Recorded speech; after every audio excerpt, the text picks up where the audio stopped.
I'm Anthony Forrest, the president of Steel Cod, and I'm here with John Beresford, our VP of Sales, ready to discuss all things appliances.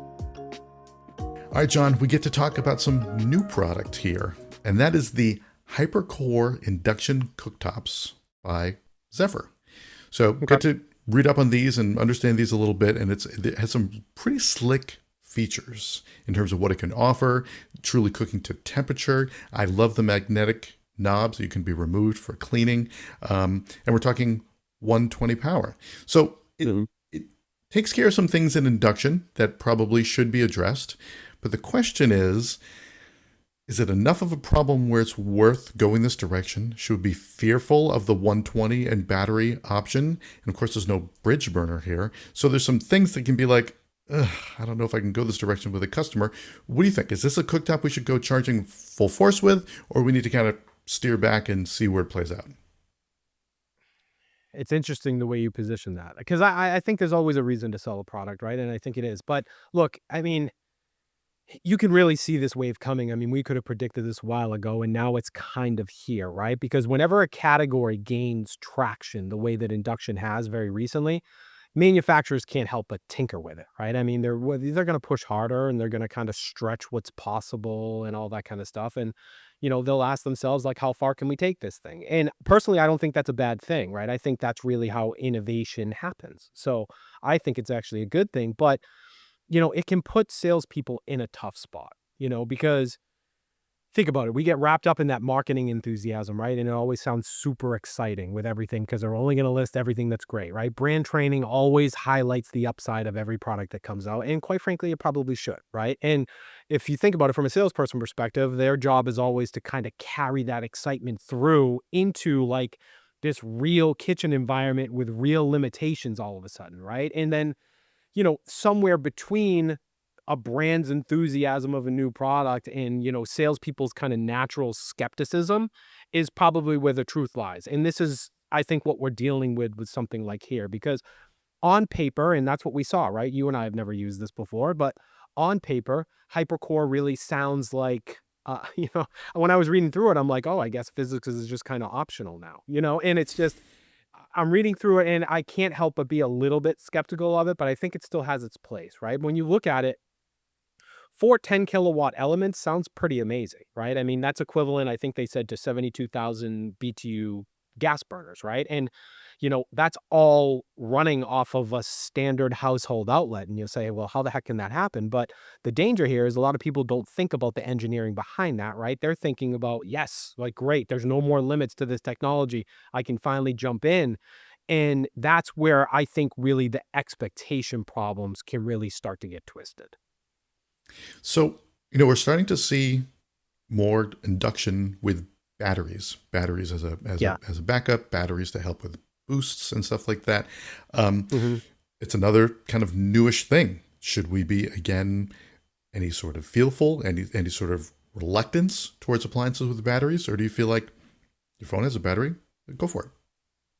Yeah, I don't think so, but I mean, it's all in what your understanding of it is, right? I mean, if you're thinking about, batteries that last forever and never shut off or never lose power or anything like that, I mean, that's not how something like this is going to work, right? But it also doesn't mean that HyperCore, the technology, is flawed. I don't think it is, right? You have to understand, really, you have to understand and not misrepresent really what's going on here, because there's a vast difference between peak power and sustained power. Okay, so HyperCore isn't out here trying to tell you that it's eliminating all the limitations of their product, right? I mean, I actually think that they're doing a really good job in trying to manage them intelligently, right? And to me, that's a very different promise from the manufacturer, but you have to look hard into it to see really where it's going, right? Because the reality is, HyperCore, as you mentioned, they use an integrated battery, and that battery is 3 kilowatt hour battery, I believe, and that's going to be able to handle short duration kind of these power spikes that we need, right? We want as cooks, right? Because that's where your rapid boils come in and your fast preheats and just that immediate response that you need for that intensity that you're looking for right now, right? So during those moments, this system is actually going to pull that energy from the battery and the wall at the same time.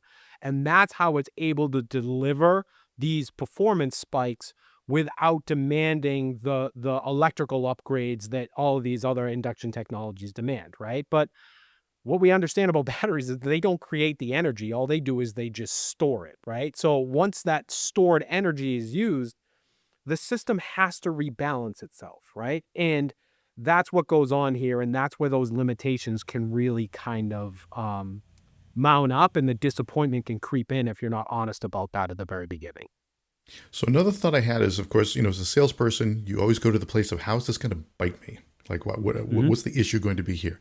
And the first thing I thought of was replacement business. Was it works off 120 because you can think of it going from gas to induction. Here I go, beautiful. I'm not worried about power. Yep. But now I'm extra thinking circuitry and size. These things are pretty deep in terms of how far they go in the cooktop, and they're like almost 160 pounds. And that battery might need replacement. So what sort of things should salespeople be looking out for in terms of replacement business on these appliances where it's not necessarily a no-brainer? Yeah, I would tell you that HyperCore is definitely built for homes, any home situation where power access is the real constraint. Okay, there aren't any real constraints other than that. So you think about condos, perfect, right? If you're doing a remodel where you don't want a lot of upgrades, perfect. If it's a kitchen where you're just upgrading electrical service just isn't realistic for whatever reason, right? They don't want to do a whole panel upgrade or anything like that. I think it's all realistic in those situations, and it is going to excel at those quick bursts like the rapid boiling, fast response, all that kind of stuff. But what it doesn't do, right, is really kind of turn like the whole limited installation and limited infrastructure into kind of this unlimited energy. And this is the real part that I'm concerned about most about overpromising is it should never be sold like it does have this unlimited energy, because it is plugged in, right? Is when you frame it there, right? I mean, you can't go, all right, well, now you're plugged in and you have a battery backup, so this is going to give you kind of that commercial power expectation that all these other things have, right? I mean, you should be saying something more like, I don't know, like this gives you great power when it matters during the cooking process without having to tear your house apart to get it.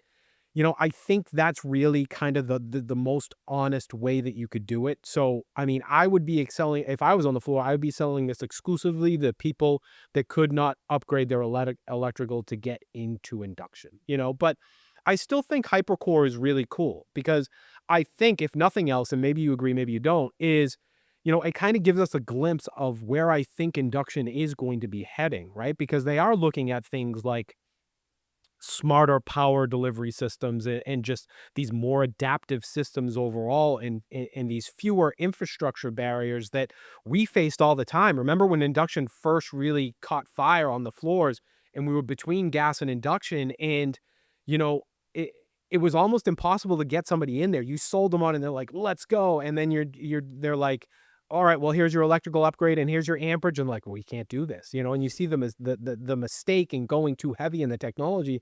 And you can see them making all of these steps to make it more accessible. But, you have to be careful, because this level of innovation, at least where it's at right now, it's not going to erase the reality of the actual situation of what you're cooking with, right? I mean, when peak output really gets mistaken for more unlimited capability here, I mean, the trust is going to erode immediately after that install, right? And so you have to make sure that you're telling the story correctly. It's great at the quick bursts. It's very good at that low precision that we love, and that will be consistent for you.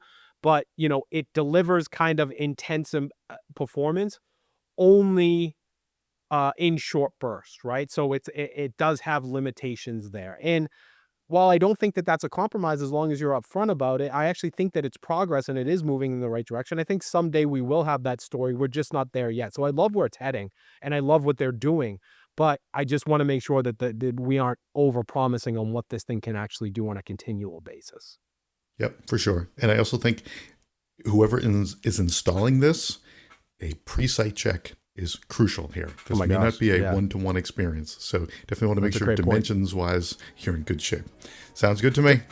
We drop a new episode every day of the week, including weekends. Don't forget to rate and subscribe wherever you listen to podcasts.